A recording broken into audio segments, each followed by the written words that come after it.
People like you better get out of my condo. You loser, who can only make $1,400 for income. That's what my husband, Paul, said and tried to kick me out. Normally, I would shrink back in fear, but I already made up my mind. Okay, but are you sure about that? When I told my husband something, his face turned pale all at once. My name is Joyce. I am a 30-year-old housewife. I am, however, a newlywed who just recently got married. I met my husband, Paul, at a blind date. He is 3 years older than me, but he is very patient, just like his age, and also was good-looking. He worked for a major company and was currently a section manager, so he was, for lack of a better word, a man with good conditions. And even without that, he was a very kind and gentle man, and I was attracted to him on the inside as well. We exchanged contact information, and we began to see each other, and after a few more times, we started dating. About a year into our relationship, he proposed to me. The place for the proposal was a fancy restaurant with a beautiful night view, although the location was a bit cliché. The restaurant was quite expensive, and the food was extremely delicious. I thought he might propose to me, but the meal was so good that I couldn't stop thinking about it. So, when he gave me the ring and asked me to marry him, he seemed incredibly surprised. I think he was really surprised because he told me later. I thought you might have found out, but seeing your reaction, Joyce, I was glad that the surprise seemed to have worked on you. So, like that, his proposal was a success, and I was satisfied, filled with happiness, as we were to get married. We then immediately went to greet each other's parents. Paul is pretty straightforward in his way of expressing love, so his greeting to my parents was amazing. I will make your daughter the happiest person in the world. Please, leave your daughter in my hands with peace of mind. He said these words so powerfully that my parents seemed to sense his sincerity. Paul, please take good care of my precious daughter. Seeing him shake hands firmly with my father, I was convinced that our future married life would be absolutely happy. After that, we successfully greeted his parents, completed the meeting of both families, and we had our wedding ceremony. The ideal wedding ceremony that we had planned together was well received by those who attended, and it became a very good memory. Then, our newlywed life began. My husband had told me that he wanted me to be a full-time housewife after we got married, so I resigned from my job and became a full-time housewife. From then on, I worked very hard at housework. I had lived on my own for a long time, so I was good at cooking. But since I became a housewife, I wanted to improve my cooking skills, so I studied a lot and improved my skills. This meat and potatoes is really delicious. Really? Oh, I'm glad. I am happy to have a wife who is a good cook. I was happy that my husband was so happy to eat what I cooked. When people are happy, it makes them want to work harder. After that, I continued to study cooking and expanded my menu and repertoire. For the next year or so, I worked hard at housework as a full-time housewife. Then my husband made this suggestion. When we first got married, you came to live here with me instead of moving out to a new place because of being busy with the wedding and whatnot. But isn't it about time we moved into a new place? Sure, this room of my husband's is huge, but it was originally an apartment for a single person. So we are running pretty low on storage spaces. We've been married for a year now, and it would certainly be nice to rent a new place. Yeah, you're right. I think we should. Okay. I'll look for a nice place then. Huh? Oh, okay. I was a little confused because I thought we were supposed to look for a place together. However, my husband is planning to look for a place by himself. Well, he was the one who proposed the idea of moving in the first place, and if he's that excited about it, I think I'll just leave it to him. I really wanted to look for a place together, looking at floor plans and so on, but about a week or two later, my husband brought me a lot of information. I think this is the place for us. I was happy that my husband was willing to search with me. In fact, I was so grateful that he narrowed down our options. However, I was surprised when I saw the information of the place my husband brought back home. What? The 27th, 29th, 30th floors. Aren't these rooms all from a condo? I asked him, and he replied with a proud look on his face. Yeah, because I'm a section chief in a very famous big company, right? My salary is much more higher than that of a section chief at a local company, so living in a room this size is no problem for me. I see. I was concerned about my husband's occasional displays of arrogance. But my husband is not just a talker, and he certainly makes a lot of money. He actually does what he says he is going to do, so I can't say too strongly about it. Besides, I certainly wanted to experience life in a nice condo. I discussed it with my husband and decided to sign a contract for a room in the condo that seemed to fit our requirements and move in. Wow, this is amazing. That's the best view I've ever had. My new room was so gorgeous, beautiful, and spacious, and it was on the 30th floor, so the view was amazing. I'm going to be living in this amazing room every day from now on. I can't believe that this is happening. The kitchen was a system kitchen, spacious and so magnificent that it looked like it could be used by a chef or a culinary researcher. Oh, my study room is very nice too. My husband was very happy that we could move into the perfect room. I feel like I'm one of the successful people. My husband would say that happily. I think that rather than being happy by being one of the successful people, he should be happy about the spacious and beautiful house. But maybe men are more fixated on that part about being successful and whatnot. That's not a place for me to step in, is what I thought, and I just listened to him. From then on, we were beginning to enjoy our life in the condo. 2 years had passed since we got married. From this time on, I gradually developed a desire to work. I felt I had already fully enjoyed living as a full-time housewife in the condo. Besides, no matter how much my husband's income was good, I felt that it was not good enough for me to continue to feel secured about the future. I had to start earning money on my own. That's what I felt. So I asked my husband if I could work, while I also do the housework properly. I had a feeling that Paul might disagree with my idea, but my husband gave me permission to work if I would do the housework properly. So I immediately started job hunting. Then I found an office job with just the right conditions. It was a job that started in the morning and ended in the evening around 4:30 p.m. I immediately applied for that job. I was lucky to get the job because I had worked for a reasonably well-known company after graduating from college. Thus, I went back to work. It had been a while since I had properly communicated with someone other than my husband, so it was kind of fun, and the atmosphere at the workplace was good. The work was challenging, and the senior staff taught me carefully. I like being a housewife, but I also like working.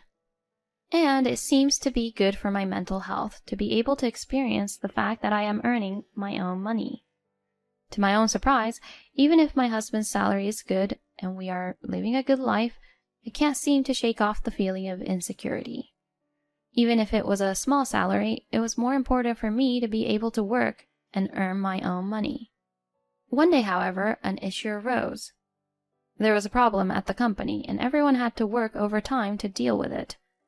I, of course, stayed at the office with everyone else, and we worked together to deal with the situation. But this wasn't the issue. It was the fact that I had to work overtime and had to go home late at night was the issue. I was able to get home at 7:30 p.m. that day, and my husband came home half an hour later. When he saw that I had not finished cooking, he gave me a puzzled look. Hey, Why isn't dinner ready? I'm sorry. We all worked late at the office today. So, I just got home a little while ago. Can I ask you to take a bath first? I said to him, and started to prepare dinner. Then my husband suddenly banged on the table. The sound was so loud that I was startled. What the hell? Who the hell do you think you are? Excuse me? How dare you order me around like that? I get to decide on my own when to take a bath. Oh, I'm sorry. It'll just take me a little bit longer to get dinner ready, so I thought it would be a good idea if you took a bath first. Huh? So why should I let you be the judge of that? My husband became angry in a way he had never shown before. I had never seen him like that, so I was really surprised. I allowed you to work because you promised to do the housework perfectly. How dare you break your promise? My husband's anger continued to grow, and all I could do was apologize. And from then on, his attitude became worse and worse. What? Our dinner is fish today? I want meat. Why can't I get meat? I'm sorry. It was meat yesterday, so I thought I'd change it up for our nutritional balance. Don't do anything unnecessary. My goodness, you really are a useless wife. My husband continued to pay detailed attention to me and verbally abused me after that. My husband's anger was very scary, and I could only apologize to him so as not to provoke him in a weird way. And gradually I began to blame myself that I was making my husband angry because I was in the wrong. From then on, I tried to be careful about how to not make my husband angry like that. But no matter how well I did my chores, my husband would get irrationally angry with me, depending on his mood at the time. Hey, the water in the bath is not warm at all. But the day before yesterday, you said that it was too hot. Don't you talk back to me. You should know way in advance about what I want. But only a psychic could do that. But when I disobey my husband, he gets even angrier. I'm sorry. I'll be careful from now on. My husband always looks satisfied when I act like that. I guess he is happy that he gets to subdue his own wife. But I had already become incapable of disobeying him. Then one day my parents came over to visit me. I had taken a paid holiday to coincide with their visit, so I waited for them at home. The doorbell rang, so I opened the front door and greeted my parents. "Mom, Dad, it's been a long time," I said as I welcomed them in, and both of my parents looked at me worried and surprised. "Huh? What's wrong with you two?" "I mean, what's wrong with you, Joyce? You've lost so much weight." "What? Really?" I didn't even notice it myself, but it seems that I had lost a lot of weight. And they said that I had drawn in cheeks. I had been eating fine, so I didn't realize how much stress my body was under until my parents told me about it. "Joyce, did something happen to you?" When my parents asked me that, it was the first time I told them about my problems. Then my parents' faces turned red, and they became angry. What Paul is doing to you is moral harassment, isn't it? I will never forgive him for doing this to my daughter. What? Moral harassment? That was when I finally woke up. It seemed that my husband had brainwashed me little by little until now. My parents repeatedly told me that it was not my fault, and I was finally able to come to my senses. And I decided that I was ready to leave my husband. But at this point I had no evidence whatsoever of my husband's moral harassment towards me. So that's why I have to record even a few of my husband's terrible remarks to me. My parents were worried about me and wanted me to come home with them now. But I decided to live here a little longer so that I could get some evidence at least. If I assume we are going to separate and going to get a divorce anyways, I can put up with the unreasonable things my husband says to me. And every time he says something unreasonable, I know I will have the upper hand in the divorce, so it will be bearable. After that, my husband has still been abusive and angry with me in ways that annoy me.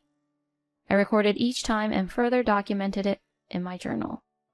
Then I decided to look into something else that was bothering me. And I found out one thing. This was going to be a very good thing for my divorce. Then one day I had to work overtime again. So I was late getting home. But then I found out that my husband was coming home early only on such occasions when I'd come home late. Hey, you did it again. That's what my husband yelled at me when I came home. I'm sorry, I had to work late again. I told you I don't want any excuses. Saying that, my husband kicked the dining table. It made a terrible noise and the chair flew away, startling me so much that I let out a loud, "Ah!" My husband's face turned red and he was angry. You really are a useless wife, aren't you? People like you better get out of my condo. You're just a loser who can only make $1,400 for income. That's what my husband Paul said and tried to kick me out. Normally I would shrink back in fear, but I already made up my mind. I was frightened, but I did my best to talk back. Okay, but are you sure about that? Huh? About what? My husband looks at me with a puzzled look on his face.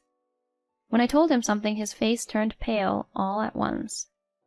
I'm recording your previous harassing remarks and saving them as evidence. Huh? All the data is ready to be sent to your parents and to your company. What? You're kidding, right? It's true. Besides, I have other evidence that you are actually having an affair. Huh? I said that and took out a photo of the evidence from my bag and showed it to him. Why do you have these photos? You can't get away with it now, you know. Even if I have to leave this place, I'll make it so that you won't be able to live in this world like how you were before. No way. Wait a minute. Let's calm down for once, okay? My husband, perhaps realizing that he was in a bad situation, said so. But I have nothing more to say. I am very calm. I can't stay in a marriage with an impatient, morally abusive cheater like you. I'll be the one to leave this house. I will demand alimony from you for both the emotional distress caused by your harassment and your affair. No way. I said that and started to pack up my belongings. Hey, are you really leaving? My husband's momentum from earlier suddenly disappeared, and he tried to hold me back with a tearful look on his face. But I wasn't afraid of him anymore. Yes, if I stay with you like this, I won't be able to go on anymore. That's why I'm leaving. I mean, you can be with your mistress now, so it should be a good deal for you. I'll take all the alimony I can get, though. With that, I went to the front door and put on my shoes. My husband collapsed from the spot and looked at me in a daze. Then I left the condo and got into a cab that took me to an empty business hotel. Then the next day, I had my parents pick me up in their car and take me back to my parents' house. After that, through my lawyer, I filed a claim for alimony against my husband and his mistress. I also filed a claim for compensation to my husband for moral harassment. Then I had the lawyer send a content-certified letter to my husband's workplace and my husband's parents' home, so my husband's moral harassment and affair spread around quickly.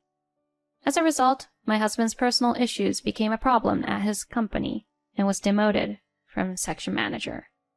In addition, his salary was reduced, and he was sent to a department in a local area working more in the factory, which required physicality more than working in an office. As a result, Paul had to terminate the lease of the condo. When his partner found out that I had filed a claim for compensation for moral harassment, she became afraid of Paul and disappeared from his life. Furthermore, Paul has been disowned by his parents and is now working in a local area all alone with no one by his side. The total amount of compensation for his harassment and his affair is substantial, so he cannot quit his job, and he is having a hard time with the daily stresses at working in the factory. On the other hand, I have been hired as a full-time employee at the company where I am currently working, and I am able to earn a steady income. I don't want to be in a relationship for a while, so for now, I'm going to focus on my job and get a promotion in the future. Thank you for watching until the end. Please subscribe to our channel. See you in the next video.